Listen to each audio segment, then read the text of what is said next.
और भारतीय जनता पार्टी के आलाकमान यानी नरेंद्र मोदी और शाह के बीच महाराष्ट्र चुनाव को लेकर के जंग छिड़ गई है।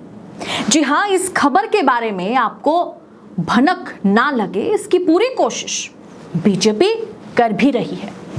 लेकिन महाराष्ट्र चुनाव को लेकर के एक तरफ आरएसएस है, एक तरफ बीजेपी आलाकमान मोदी और शाह है, यानी एक तरफ नागपुर लॉबी है, दूसरी ओर गुजरात लॉबी है।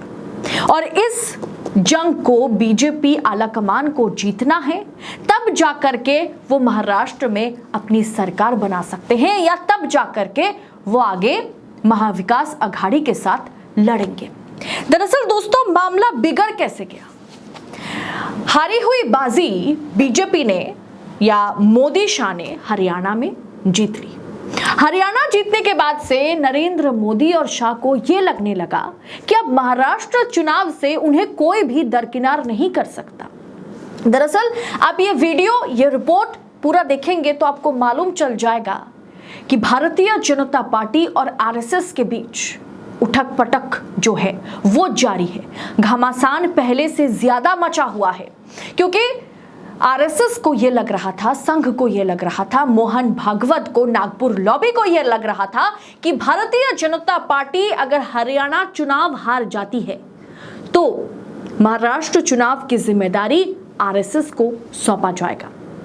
लेकिन जैसे मैंने आपसे कहा कि हारी हुई बाजी जो है बीजेपी ने जीत ली, मोदी शाह ने जीत ली।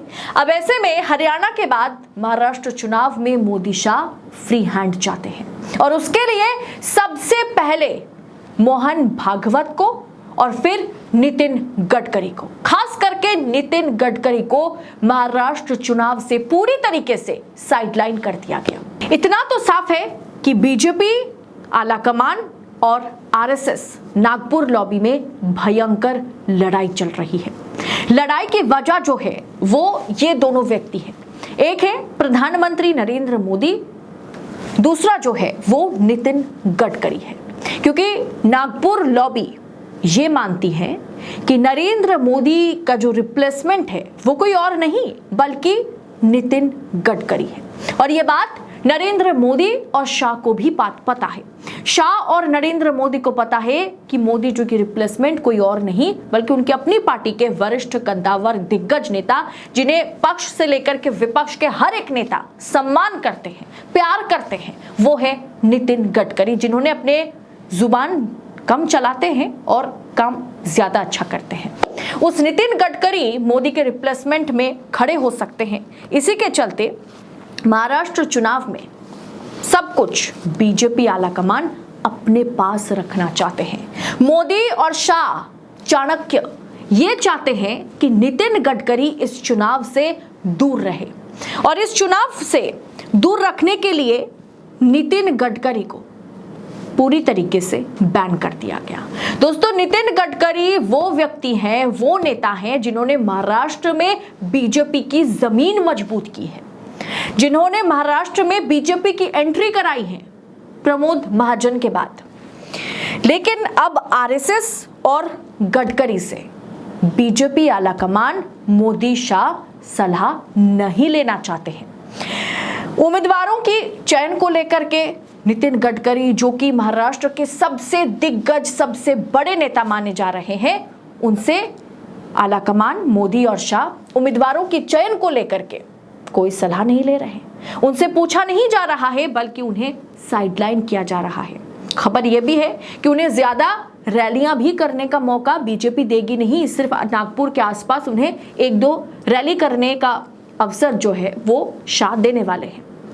दूसरा, ये जो इलेक्शन स्ट्रैटेजी है कि किस तरह से चुनाव लड़ना है, क्या करने से जो विपक्ष के लोग हैं वो परेशान होंगे, विपक्षी नेता को कैसे हम मात दे सकते हैं, कोई भी पॉलिटिकल स्ट्रैटेजी नितिन गडकरी के साथ, आरएसएस संघ के साथ आलाकमान मोदी और शाह डिस्कस करने को राजी नहीं हो रहे। मामला बिगड़ता चला जा रहा है। किन उम्मीदवारों को टिकट देना है, टिकट डिस्ट्रीब्यूशन को लेकर के भी नितिन गडकरी को साफ तौर पर उस कमेटी से बाहर का रास्ता दिखा दिया गया है। ना आरएसएस से सलाह ली जा रही है और ना ही नितिन गडकरी, जो कि सबसे कद्दावर नेता है महाराष्ट्र में। अगर बीजेपी महाराष्ट्र में जीती है, पहले भी अगर जमीन बीजेपी की मजबूत हुई है, तो वजह नितिन गडकरी है। उसी नितिन गडकरी से टिकट डिस्ट्रीब्यूशन पर सवाल जवाब बातचीत नहीं की जा रही है। उन्हें कमेटी से बाहर का रास्ता दिखा दिया गया। जो डिसीजन लेंगे वो मोदी शाह लेंगे। चौथा, ये जो एनडीए गठबंधन जो है, जो बीजेपी के सहयोगी पार्टीज हैं महाराष्ट्र में, वो एकनाथ शिंदे वाली शिवसेना है, वो अजित पवार वाली एनसीपी है। अब बीजेपी के साथ दोनों दलों की बातचीत जो है कुछ खास नहीं चल रही है। बातचीत जो है वो खराब हो चुकी है, संबंध जो है वो खराब हो गए हैं। ऐसे में नितिन गडकरी वो व्यक्ति हैं जो एनडीए के सहयोगियों के साथ बीजेपी के संबंध जो है उसे ठीक कर सकते हैं। लेकिन नितिन गडकरी को साइडलाइन कर दिया गया। नितिन गडकरी को सहयोगी दलों के विधायकों के साथ, नेताओं के साथ, मुखियाओं के साथ बातचीत करने के लिए मना कर दिया गया है।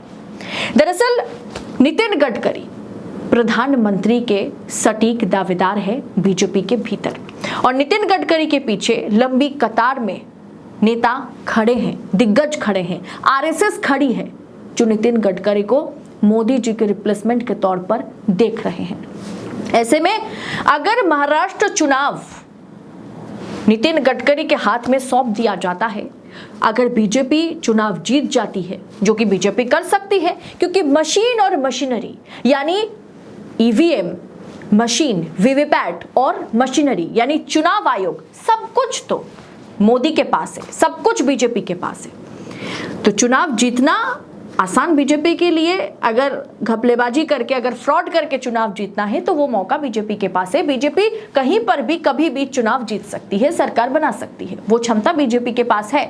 राजनीतिक पटभूमि को तैयार करके नहीं, कहीं ना कहीं फ्रॉड करके ऐसा बीजेपी कर सकती है, ये माना जाता है। अगर ऐसा नहीं होता है तो बीजेपी महाराष्ट्र में चुनाव हार जाएगी। अगर जमीनी हकीकत को देखें, अगर जनादेश जनता की दरबार पर खड़े होकर के ये सवाल पूछा जाए कि वो किसे देखना चाहते हैं, जो सीएसडीएस लोकनीति के सर्वे में सामने आया था कि 58% जनता, मोर देन 50%, ये चाहते हैं कि महाविकास आघाड़ी की सरकार बने। कांग्रेस, उद्धव ठाकरे की शिवसेना और शरद पवार वाली एनसीपी का जो गठबंधन है वो चुनाव लड़े और वो चुनाव जीते। अब दोस्तों, ऐसे में आरएसएस जो है वो नितिन गडकरी के हाथ में महाराष्ट्र का चुनाव सौंपना चाहती है। आरएसएस चाहती है नरेंद्र मोदी, अगर 1 साल बाद उन्हें बाहर का रास्ता दिखाया जाएगा तो नितिन गडकरी वो जगह ले। और मोदी शाह को पता है कि ये हमारे सबसे बड़े कंपटीटर हैं। ऐसे किसी भी प्रकार से इस चुनाव से नितिन गडकरी को और आरएसएस को सबक सिखाना है, उन्हें इस चुनाव से अलग थलग करना है। इस चुनाव में उनसे किसी प्रकार का सलाह नहीं लिया जाएगा। इसीलिए आरएसएस मोहन भागवत और नितिन गडकरी को साइड का रास्ता दिखा दिया गया। ये जो स्पेशल कमेटी बनी जो ये तय कर रही है कि टिकट डिस्ट्रीब्यूशन कैसे होगा, किन किन उम्मीदवारों को हम चुनावी मैदान में उतारेंगे, कौन कौन हमारे लिए प्रचार करेगा, स्टार प्रचारक कौन होंगे, इन सब से नितिन गडकरी को दूर रखा जा रहा है। यानी मोदी जी कहीं ना कहीं अपनी कुर्सी बचाने के लिए आज भी जद्दोजहद कर रहे हैं। भले ही वो हरियाणा जीत गए हों, लेकिन महाराष्ट्र की जीत और हार तय करेगा कि मोदी कुर्सी पर बैठेंगे या नागपुर लॉबी, गुजरात लॉबी का ऐसे चुटकी मार करके गुजरात लॉबी को बाहर का रास्ता दिखाएगा। और इसीलिए ये चुनाव मोदी और शाह अपने हाथ में, अपनी मुट्ठी में रखना चाहते हैं। ये दिखाता है कि आरएसएस और नितिन गडकरी से मोदी शाह खौफ में रहते हैं। ये दिखाता है कि दो गुटों में संघ और संगठन बट गया है। अब ऐसे में मोदी शाह एक तरफ, आरएसएस और नागपुर लॉबी, नितिन गडकरी एक तरफ। क्या ऐसी हालात में बीजेपी चुनाव जीत पाएगी? क्या आरएसएस ने जो खेला लोकसभा चुनाव में किया था कि बीजेपी को सिंगल डिजिट पर सिमटना पड़ गया, आरएसएस संघ अपने कार्यकर्ताओं को डोर टू डोर कैंपेन के लिए मना कर दिया था, क्या आरएसएस फिर एक बार वही चाल चरित्र को दोहराती हुई नजर आएगी? आपकी राय इस पर क्या है? इस फूट पर आपकी राय क्या है? इस दरार पर आपकी राय क्या है? कमेंट कर अपनी राय हमारे साथ जरूर शेयर करें। बाकी ऐसी पॉलिटिकल एनालिस्ट को विस्तारित पाने के लिए देश नीति को सब्सक्राइब कीजिएगा। फिलहाल इस रिपोर्ट में इतना ही। जल्द होगी आपसे मुलाकात। बहुत बहुत शुक्रिया। जय हिंद, जय भारत।